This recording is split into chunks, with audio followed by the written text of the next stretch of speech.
Tax ഘടനയിൽ V D Satheesan പ്രതിപക്ഷത്തെ ആക്രമിച്ചുകൊണ്ട് ഒരു ചോദ്യം ചോദിച്ചിരുന്നു. വിദഗ്ധമായ ഒരു കള്ളം പറഞ്ഞുകൊണ്ടുള്ള ഒരു ചോദ്യമായിരുന്നു. തോമസ് ഐസക്കിനെ ഉന്നയിച്ച ചോദിച്ചത് എന്താണെന്ന് വെച്ചാൽ, ഈ ജോണി വാക്കറും ശിവാശ്രീകളും ഒക്കെ കേരളത്തിൽ വിൽക്കാൻ അനുമതി നൽകുമ്പോൾ 78% കുറച്ചില്ലേ ടാക്സ് എന്നാണ് ചോദിച്ചത്. 78% കുറച്ചില്ലേ എന്നാണ്. എന്ന് പറഞ്ഞാൽ എന്താ, വിദേശ നിർമ്മിത വിദേശ മദ്യത്തിന് അങ്ങനെയുണ്ട്. വിദേശ നിർമ്മിത വിദേശ മദ്യവും ഇന്ത്യൻ നിർമ്മിത വിദേശ മദ്യവുമുണ്ട്. അപ്പൊ വിദേശ നിർമ്മിത വിദേശ മദ്യത്തിന് 78% നികുതി കുറച്ചു എന്നുള്ളൊരു ആരോപണം വി ഡി സതീശൻ ഉന്നയിച്ചിരുന്നു. പച്ച കള്ളമായിരുന്നു. കാരണം എന്താ, ആ 78% തൊട്ട് താഴെ കസ്റ്റംസ് ഡ്യൂട്ടി ഉണ്ടായിരുന്നു. എത്രയാ കസ്റ്റംസ് ഡ്യൂട്ടി? 180%. 180% പ്ലസ് 78% ആകുമ്പോൾ എത്രയായി? 228%. നിങ്ങൾ ആലോചിക്കണം, 280% ആയിരുന്നു ആ സമയത്ത് ഇപ്പോഴും നമ്മുടെ ഡ്യൂട്ടി അങ്ങനെയാണ്. അപ്പൊ 150 കസ്റ്റംസ് ഡ്യൂട്ടിയും കൂടെ ഉണ്ടെങ്കിൽ ഫോറിൻ ലിക്കറിന് എത്രയായി തീരും? 150 പ്ലസ് 250 ആവും, 400% ആകും. അങ്ങനെ കച്ചവടം ചെയ്യാൻ പറ്റാത്തത് കൊണ്ട് എന്ത് ചെയ്തു? അത് 78% കൂടാതെ ആ 78%-നോടൊപ്പം തന്നെ ഇറക്കുമതി തീരുവയും കൂടെ കൂട്ടിയാണ് അത് 251 അടുത്തേക്ക് കൊണ്ടുവന്നത്. ഇത് മറച്ചു വെച്ചുകൊണ്ടാണ്, നോക്കൂ, പ്രതിപക്ഷ നേതാവ് പറഞ്ഞത് 78% ആക്കിയില്ലേ എന്നുള്ളത്. സൗകര്യപൂർവ്വം കസ്റ്റംസ് ഡ്യൂട്ടി അങ്ങ് മറച്ചു വെച്ചു, ഇറക്കുമതി ഡ്യൂട്ടി അങ്ങ് മറച്ചു വെച്ചു. നോക്കൂ, ഇന്നും നിങ്ങൾ ഏത് മാർക്കറ്റിൽ നിന്ന് ഒരു സാധനം എടുത്തു നോക്കിയാലും ഇന്ത്യൻ നിർമ്മിത വിദേശ മദ്യത്തിന് വിദേശ മദ്യത്തേക്കാൾ നികുതി കുറവാണ്.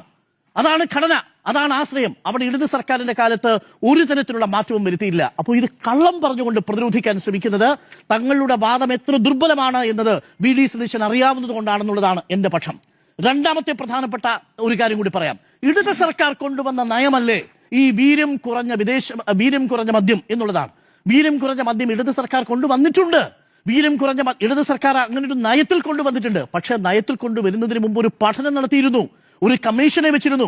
ആ കമ്മീഷനെ വെച്ച് 4 പേരറിയെ വിളിച്ചുണർത്തി പകൽ വെളിച്ചത്തിൽ, രാത്രിയിലല്ല, അത് 2 മണിക്കൂർ 57 മിനിറ്റ് എടുത്തുകൊണ്ടല്ല, ആഴ്ചകൾ മാസങ്ങൾ നടത്തിയ പഠനത്തിന് ശേഷം ഉദയഭാനു കമ്മീഷൻ കൊടുത്ത നിർദ്ദേശത്തിന്റെ അടിസ്ഥാനത്തിൽ ഇവിടെ നിന്ന് പഴങ്ങളിൽ നിന്ന് ധാന്യം ഒഴികെയുള്ള ഫലങ്ങളിൽ നിന്ന് വീര്യം കുറഞ്ഞ മദ്യം ഉൽപ്പാദിപ്പിക്കാമെന്നും 20% വരെ ആൽക്കഹോൾ ബൈ വോളിയമുള്ള മദ്യം കൊടുക്കാമെന്നുമുള്ള ഒരു നയം ഇടത് സർക്കാരിനുണ്ട്. ഒരു സംശയമില്ല, ഇടത് സർക്കാരിന്റെ നയം അതായിരുന്നു. പക്ഷെ നടപ്പാക്കിയില്ല. നടപ്പാക്കാത്തതിന്റെ കാരണം എന്താ? 1, ശക്തമായ പ്രതിഷേധം വന്നു. 2, അതിനുശേഷം മദ്യം വ്യാപകമാകുമോ എന്നൊരു ഭയം വന്നു. ഇതിന് നികുതി ഘടന സർക്കാർ നിർദ്ദേശിച്ചില്ല. നികുതി ഘടന നിർദ്ദേശിച്ചില്ലെങ്കിൽ എന്താ പ്രശ്നം?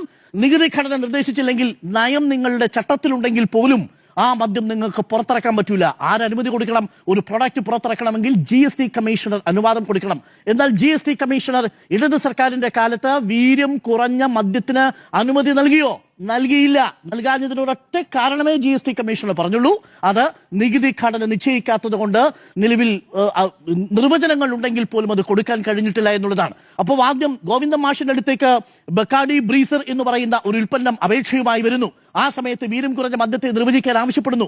ഉദയഭാനു കമ്മീഷന്റെ നിർദ്ദേശാനുസരണം വീര്യം കുറഞ്ഞ മദ്യത്തെ നിർവചിച്ചുകൊണ്ട് അതിന് ചട്ടം അനുവാദം നൽകുന്നു. പക്ഷെ നികുതി ഘടന തീരുമാനിച്ചില്ല. 3 വർഷം നികുതി ഘടന തീരുമാനിച്ചില്ല, നികുതി നിശ്ചയിച്ചില്ല. എന്ന് വെച്ചാൽ ഇടത് സർക്കാരിന്റെ കാലത്ത് അത് നടപ്പിലായില്ല, നടപ്പാക്കിയില്ല. നടപ്പാക്കാതെ പോയ ഒരു സാധനം PMCയിൽ എങ്ങനെയാണോ സംഭവിച്ചത്, ഇത് ഈ വി ഡി സതീശൻ സർക്കാരിന്റെ ഒരു കാര്യം എന്താണെന്ന് വെച്ചാൽ, ഇടത് സർക്കാർ ജനവികാരത്തെ മാനിച്ചുകൊണ്ട് ചില കാര്യങ്ങൾ ഫ്രീസ് ചെയ്യും, മരവിപ്പിക്കുന്ന എല്ലാ കാര്യങ്ങളും UDF സർക്കാർ അധികാരത്തിലെത്തി 1 മാസത്തിനുള്ളിൽ ജനവികാരത്തെ മാനിച്ചുകൊണ്ട് മരവിപ്പിച്ച കാര്യങ്ങൾ പുനരുജ്ജീവിപ്പിക്കും. PMCയുടെ കാര്യത്തിൽ അത് നമ്മൾ കണ്ടു. ഇപ്പോൾ പെട്ടിരിക്കുന്നത് മുസ്ലിം ലീഗാ.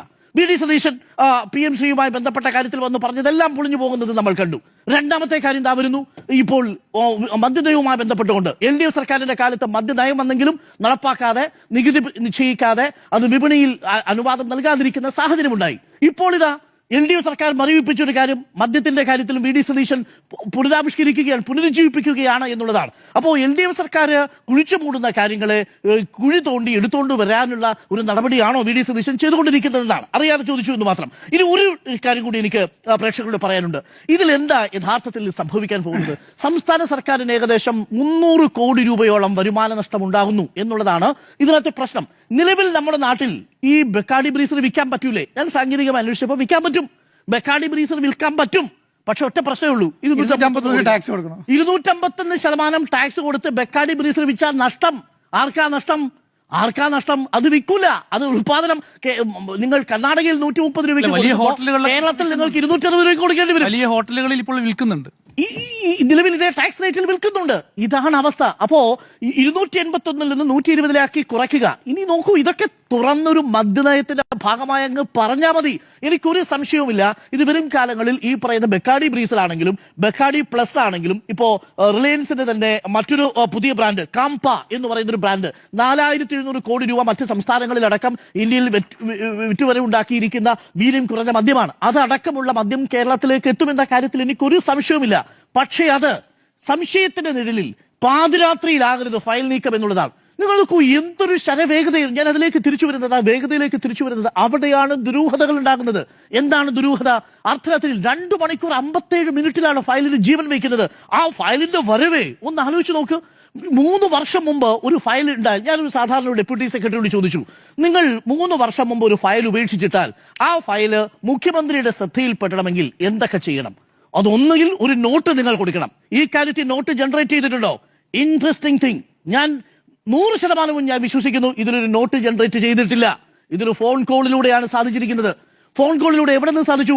മുഖ്യമന്ത്രി, ധനവകുപ്പിൽ നിന്ന് താഴേക്ക് ഡെപ്യൂട്ടി സെക്രട്ടറി, അവിടെ നിന്ന് 3:59 21-ാം തീയതി 3:59 ഡെപ്യൂട്ടി സെക്രട്ടറി, ജോയിന്റ് സെക്രട്ടറി, 4:08 ജ്യോതിലാലിന്റെ ഓഫീസിലെ ചീഫ് സെക്രട്ടറിയുടെ ഫയലിൽ, അവിടെ നിന്ന് 6:33 ആകുമ്പോഴേക്കും മുഖ്യമന്ത്രിയുടെ ഓഫീസ് ടേബിളിൽ. എന്റെ ഒറ്റ ചോദ്യമേ ഉള്ളൂ, 24 ദിവസം സ്വന്തം മുന്നണിയിലെ ഒരു നേതാവ് അറിയാതെ, എക്സൈസ് വകുപ്പ് മന്ത്രി അറിയാതെ 24 ദിവസം ഈ ഫയൽ മുഖ്യമന്ത്രി തന്റെ ടേബിളിൽ സൂക്ഷിച്ചത് എന്തിനാണ്?